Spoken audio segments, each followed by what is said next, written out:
Nama saya Jajang Ade Rukmana. Saya tinggal di Desa Majasuka, Kecamatan Palasah, Kabupaten Majalengka. Saya sebagai penyuluh pertanian. Saya funding dari P4S An-Nabawi Agrolestari, Ketua Koperasi Harmoni Alam Hayati, dan Pembina Asosiasi Melon Nusantara. Untuk menjadikan keberhasilan seorang petani ini dalam mengolah mengembangkan komoditas khususnya hortikultura melon itu harus seperti apa nih? Melon adalah tumbuhan yang sangat eksotis menurut saya, karena melon bisa dilihat di hotel ataupun di supermarket, nama melon pasti ada. Kenapa pilihan saya adalah melon? Tadi di eksotis dan harganya pun eksotis. Dari mulai melon bawah yang harganya 15.000 sampai yang 75.000 ada di melon. Sahabat tani semuanya, kita saat ini ada di perkebunan melon An-Nabawi di Majasuka, Palasah, Majalengka dengan ownernya Pak Jajang. Saat ini musim tanam kedua sudah mulai berbuah dan insya Allah lebih baik daripada musim tanam pertama. Dan nanti pada saatnya silahkan untuk memetik buah melon di rumah melon An-Nabawi. Temui saja Pak Jajang. Ya. Karena dengan teknologi kita bisa mengadopsi iklim, kelembaban, dan lain-lain. Yang pertama dibutuhkan adalah benih tentunya. Benih yang bagus, benih yang berkualitas. Yang kedua adalah pengolahan tanah. Yang ketiga adalah pemupukan. Di pemeliharaan itu ada pemupukan, ada pengendalian hama dan penyakit, ada polinasi. Polinasi itu adalah perkawinan, membantu perkawinan. Yang terakhir adalah pemikasan buah dan panen. Ada dua ya, ada yang hidroponik, berarti tidak membutuhkan tanah, yang menggunakan air atau medianya adalah kokopit. Nah, tapi kebetulan yang saya kembangkan adalah yang paling banyak ada di tanah. Tanahnya gimana tanah tersebut kita usahakan menjadi subur, gembur, dengan kaya nutrisi, kaya unsur hara. Jadi otomatis harus dengan menggunakan kompos. Jadi ada penambahan pupuk organik. Untuk hasil sendiri lebih bagus tanah atau hidroponik? Tergantung segmen pasarnya ya. Kalau saya dengan lahan yang luas, kayaknya lebih di tanah. Tapi kalau untuk smart farming yang di perkotaan mungkin dengan hidroponik. Kenapa Pak Jajang memilih melon? Kan banyak ada tanaman merambat ya. Saya tahu itu ya, ada melon, ada markisa, ada anggur. Apakah kayak misalnya atau dibandingkan dengan anggur apa lebih sulit untuk tanamannya? Kalau tingkat kesulitan mungkin hampir sama ya antara melon sama anggur. Tapi kenapa pilihan melon? Melon itu cuma 2 bulan. Ya 65-75 hari kita bisa panen. Jadi sambil nunggu panen ini kan sebentar nih. Kalau anggur kan bisa tahunan deh. Nah, ya. Terus segmen pasar melon lebih kebuka. Dari mulai pasar bawah, supermarket, atau penjual langsung. Dalam membina koperasi ini ada ini nggak, ada tantangan tersendiri nggak nih? Khususnya di daerah Pak Jajang sekarang di divisi Pak Jajang. Iya. Kita bergerak di perkoperasian, apalagi dengan ajas koperasi yang dari kita, oleh kita, dan untuk kita. Sebenarnya kita ketahui bahwa era sekarang orang sudah berpikir udah individualis, udah tidak apatis terhadap apapun. Dan ini membuat tantangan besar.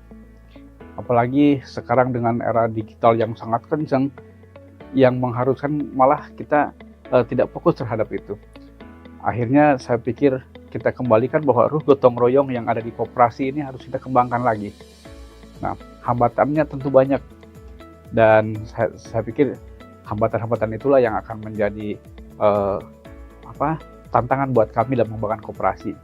Salah satunya seperti yang sekarang kita alami di daerah, produksi pertanian melimpah, tapi penjualan yang kurang, karena rata-rata mereka hanya melakukan di koperasi itu, kalau sendiri itu akses pasar dan lain-lain akan sulit.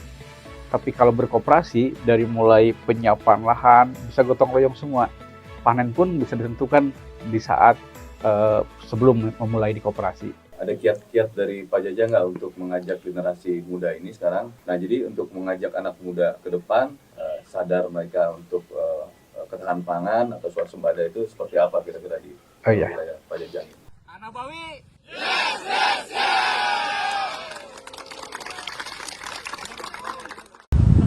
Gua tunjukin, GH melon sudah jadi dan siap tanam. Posisi GH-nya, posisi.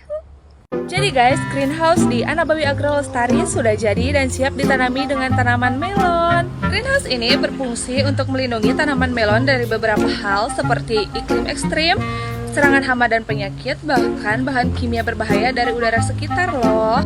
Greenhouse-nya luas banget kan guys? Anak muda sekarang sebenarnya enggan untuk bertani, dengan asumsi dia bertani itu kotor karena semua itu yang salah. Kenapa saya bilang salah?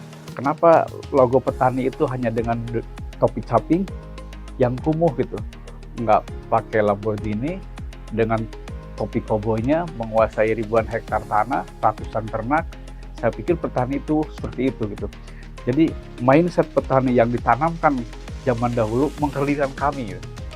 Kenapa malah dengan topi caping yang lusuh, sementara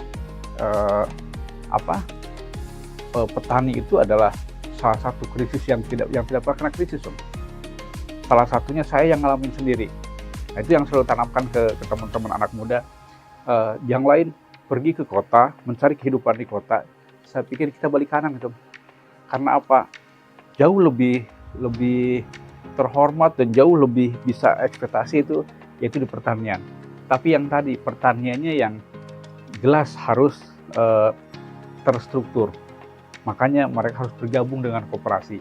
Karena dari situ kita akan belajar dari mulai pembibitan, belajar dari mulai pengolahan tanah yang benar semua. Karena bertani yang baik ada standar operasional prosedurnya.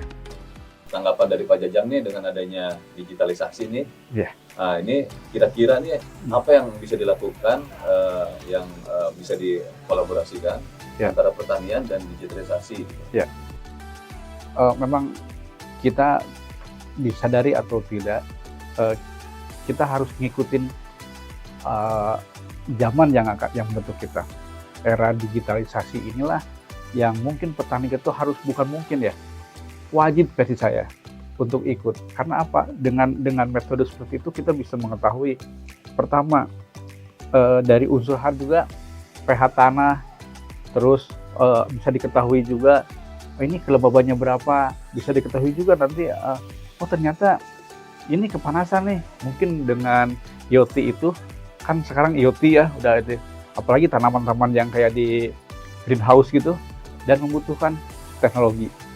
Nah, dan saya berharap malah begitu, kolaborasi antara pertanian generasi yang milenial dengan yang sekarang gitu. Kenapa seperti itu?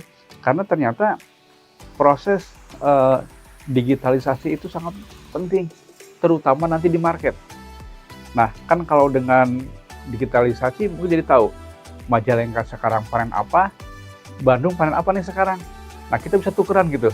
Nah, itulah harapan saya dengan loop kita ini, kita bisa dengan koperasi kita tuh jadi kita tahu Majalengka cabai berapa, Bandung berapa, atau kebalik, sayur Lembang harga berapa, Majalengka berapa. Inilah yang terputus saat ini, Om.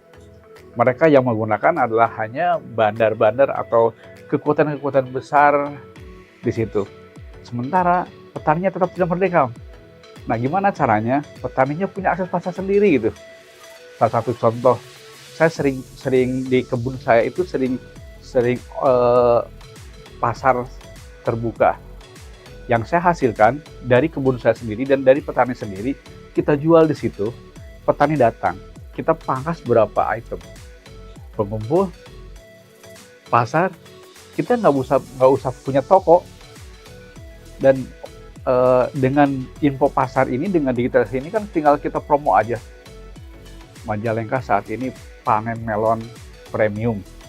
ditentukanlah harganya. Dan kita bikin lagi kalender tanam supaya kita nggak putus. Itu mungkin menurut saya digitalisasi sangat penting, terutama dalam pemasaran. 2026 ini Prabowo merencanakan stop impor, ya kan? Nah makanya lebih menggiatkan ketahanan pangan nih. Nah, cuman kira-kira ada yang harus diperbaiki nggak nih pertanian di nasional ini? Ini program beliau sangat luar biasa dan saya rasakan sendiri di lapangan, di mana per hari laporan luas tambah tanam, dan itu langsung dikejar di Kementerian Pertanian. Nah, saya malah berharap dengan perkembangan yang disampaikan oleh Pak Presiden bisa semua terrealisasi ke bawah, karena gimana pun impian dari seorang pemimpin haruslah sampai ke bawah. Nah, apakah pertanyaan hanya satu, apakah kita bisa regulasi itu terjadi?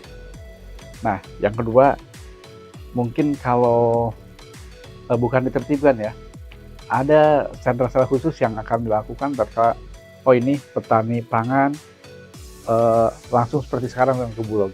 Kalau ini terjadi aja, tidak melenceng dari apapun, kayaknya kita udah merdeka. Kita udah pangan udah luar biasa. Kenapa? Apa sih yang nggak bisa kita tanam di kita? Toh dulu katanya kurma aja yang Timur Tengah sekarang di Bekasi udah banyak, apalagi hanya sayuran buah yang kayak gitu.